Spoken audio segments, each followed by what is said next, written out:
what it's all about. Ta-da. Okay.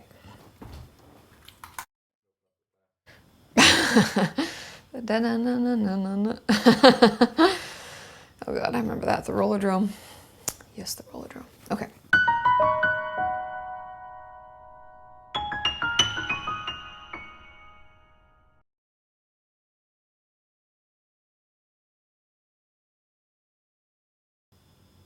Welcome back, everyone. Today I'd like to open with just a little personal information. I know that I probably told lots of you this, but I want to make sure that we're on the same page and you know where I'm coming from. And I do get the question a lot, have you yourself had an eating disorder? The answer is no, I haven't.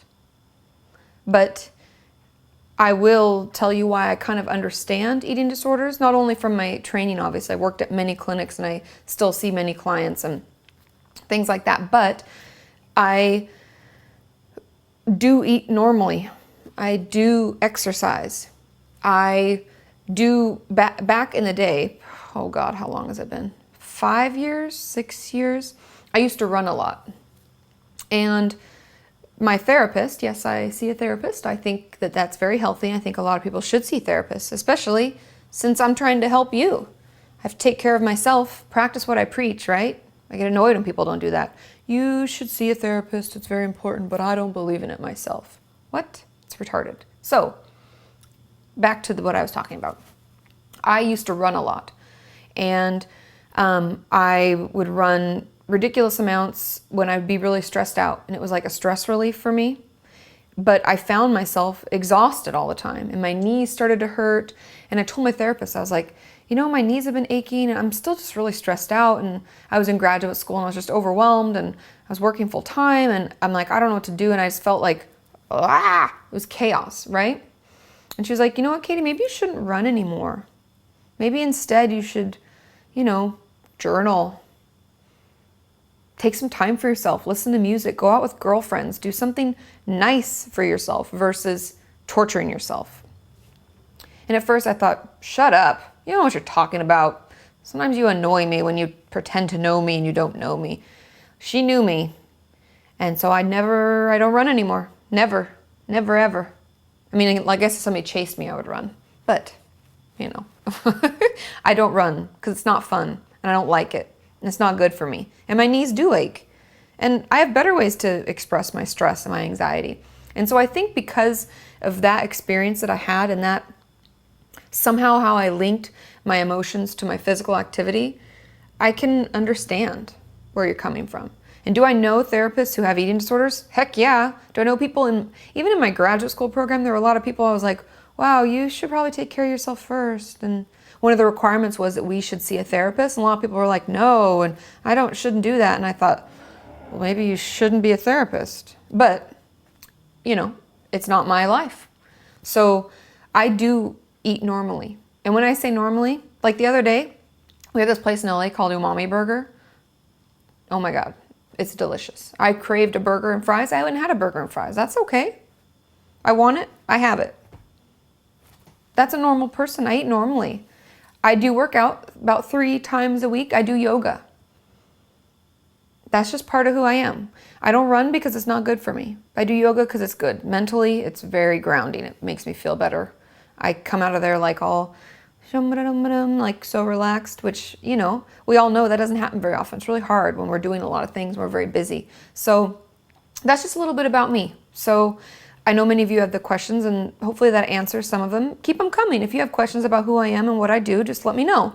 I'm an open book. I'll let you know, what I do, but I want you to know that recovery is possible and you can eat normally and you can exercise normally and you can live a healthy life. Okay?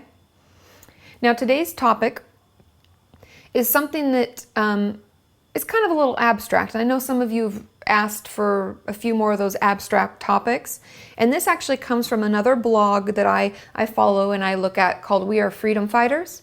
And one of my followers actually does a blog, I think it's on Tuesdays or Thursdays, I forget which day, I think it's Tuesdays, that she does her video blog. But there was one day she talked about something that another blogger had said, that because if anybody knows We Are Freedom Fighters, they have different people who do videos different days of the week. And one of the topics was, how do we teach other people how to treat us? Now you're thinking, what? That doesn't make any sense. What are you talking about? But when we have an eating disorder, a lot of times we worry a lot about other people. What do they think? How do they feel? I want to take care of them. A lot of us are great shoulders to cry on. We're great for advice. We're great listeners. We're always there for them. But when it comes to us, we can't even do anything. We can't even take care of ourselves. Okay?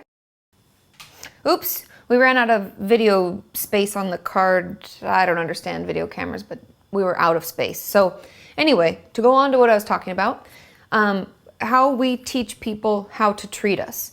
And I know, like I was saying before, a lot of us are really good to other people. We consider their feelings first, above our own. And I think part of the recovery process is really important. And this is why I wanted to bring this up and talk about it a little bit more, is because we need to tell people what's okay and what's not okay. Like, for instance, for me, I don't like people who flake. That really bothers me. If you say you're going to show up and then you don't show up, I find that really frustrating. And then I'm let down. Like, I've been looking forward to something all day and then nothing.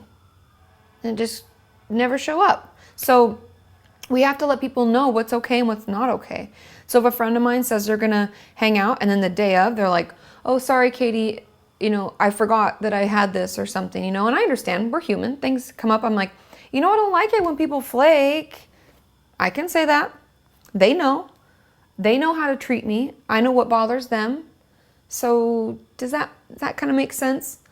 We have to start giving people boundaries and ways that we like to be treated and like to have relationships. I know it's really hard. I know you're thinking, I can't even manage anything. What the heck are you talking about? I can't do this. This is too much. But we can.